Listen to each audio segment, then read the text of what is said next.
શિયાળાની સિઝનમાં જો તમારા વાળ રફ થઈ જતા હોય, ડ્રાય થઈ જતા હોય અથવા વાળ ખરવાની પ્રોબ્લેમ વધી જતી હોય તો હું આજે તમને અમુક ટિપ્સ આપું છું. તો એમાં સૌથી પહેલાં તો તમારા વાળને જ્યારે તમે હેર વોશ કરતા હોવ છો ત્યારે શું ધ્યાન રાખવાનું? તો સૌથી પહેલાં તો જે પાણી તમે વાપરો છો એ બહુ ઠંડુ કે બહુ ગરમ ના હોવું જોઈએ, નવશેકું હોવું જોઈએ, એટલે કે લ્યુકવોર્મ હોવું જોઈએ.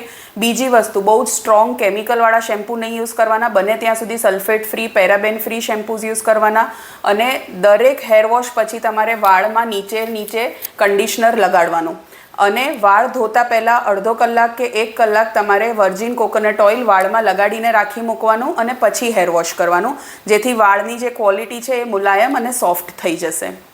બીજી વસ્તુ કે જો તમારા વાળ બહુ જ ડ્રાય રહેતા હોય તો હેર વોશ પછી તમારે લીવોન કન્ડિશનર કે લીવોન સિરમ પણ તમે યુઝ કરી શકો છો. ત્રીજી વસ્તુ જે ધ્યાન રાખવાની છે કે બહુ વધારે હીટ ટ્રીટમેન્ટ કે કેમિકલ ટ્રીટમેન્ટ્સ વિન્ટર સિઝનમાં કે શિયાળાની સિઝનમાં યુઝ કરવાનું ટાળવાનું.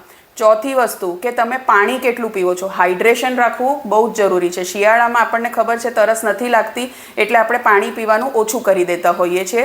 તો એટલું ધ્યાન રાખવાનું કે દિવસમાં 3 થી 4 લીટર પાણી પીવું જરૂરી છે.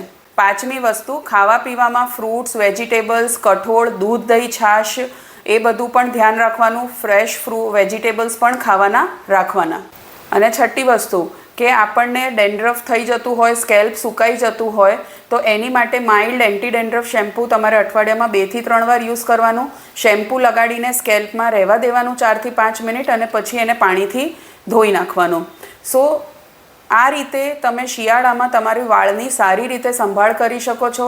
અને જો તમને આ બધું કર્યા પછી પણ હેર લોસ થતું હોય, તમારા વાળ બહુ વધારે પડતા ડ્રાય ફ્રીઝી થઈ જતા હોય કે હેરફોલની પ્રોબ્લેમ કન્ટિન્યુઅસ છે તો તમારે એક ડર્મેટોલોજિસ્ટ જે સ્કિન સ્પેશિયાલિસ્ટ અને હેર સ્પેશિયાલિસ્ટ હોય છે એની સલાહ લેવી જરૂરી છે.